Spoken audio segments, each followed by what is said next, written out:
Hi everyone, I'm JD from Lowbound Journals, and today I have a flip through of these finished Aussie floral journals. You might have seen me work on these in a previous video where I had a Trackity Craft with me episode making these Aussie botanical journals. So there's two of them, as you can see, one with wattle on the cover, and someone said that this was called a gum blossom. So isn't that beautiful? Such a beautiful gum blossom. Reminds me of the gum nut babies, that one. And I really was inspired by these covers to make some Australian themed journals. So I've got the green and gold pages here to go with the cover, and then this one I've got some green and pink pages to go with the green and pink here, but I went for a pink and red theme in terms of florals, and green and yellow themed for the florals in this one. So we'll do wattle first, and these are available in my Etsy if anyone is interested. The link is down below in the description box, and I've got a few journal cards throughout as well of Aussie florals and all the pages are of different types of Australian Aussie flora. And there's some birds as well, so a bit of fauna as well. And I loved just combining all different books and all different pages from, lots of different sources to come together and combine it into this journal. And look at these. I love these little journal cards. And the colouring in book page, they're so stunning. I love the illustrations combined with the photography. Here's some yellow Australian birds with information about them as well. You can keep the information there, or you can cover up that writing, put whatever you want there. I wanted to include like quintessential Australian flora. So for me, that's, wattle and Banksias and bottle brushes, and the blossoms that remind me of the Snugglepot and Cuddle Pie stories that I grew up on.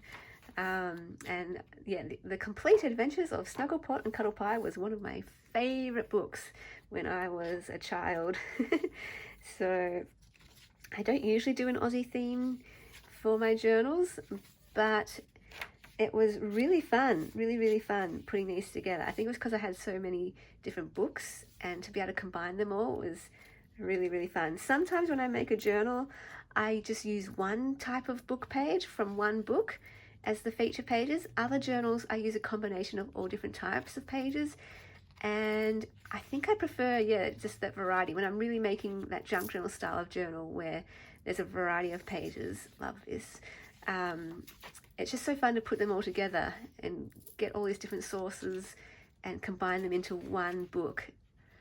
So I hope that these journals can be a delight for whoever might get them. These are some extra journal cards in the back, and then here is the pink or red themed one.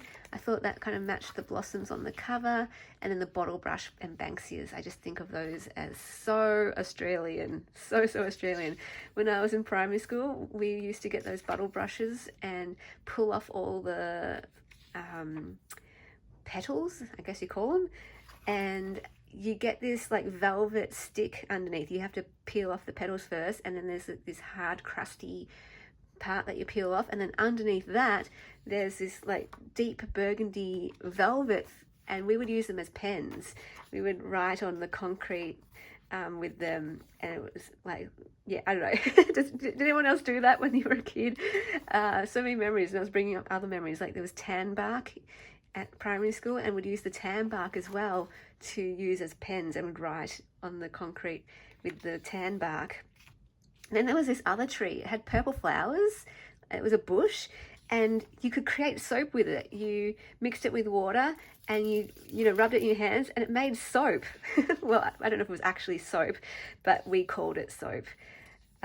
We used to play in the bushes and the trees, and use them as our playground, as our house when we used to play house, or when we used to play doctor surgery, or shops. We used the trees and the bushes as the house or the shop. One tree we used would sit on the fence, and we would use it as like aeroplane steering sticks, if that makes sense. Did anyone else do this? Okay, I'm going on a trip down memory lane here. And I don't know, other trees that you could walk on, and they were like bridges and castles. We turn them into castles.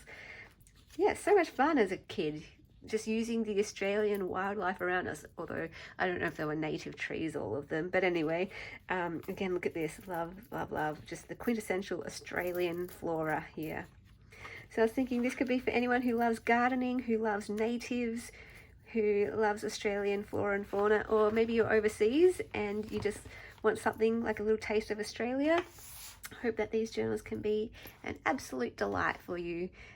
Like I said, they're in my Etsy shop, and the link is down below in the description box. Thank you so much for watching. If you have any childhood stories of flora and fauna like that, I'd love to hear a bit of a trip down memory lane. Thank you so much for watching. I'll see you in the next video. Bye guys.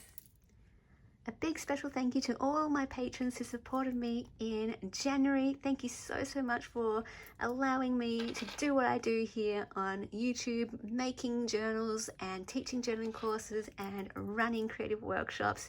If you would like to become a patron, you can click the link down below in the description box to my Patreon, and that is where you get access to all my extra videos, including journal making series each month. The Ruby tier gets you access to every printable kit in my Etsy, plus new ones each month, all accessed on my Patreon. Higher tiers get you access to printables and happy mails and journals sent to you in the mail.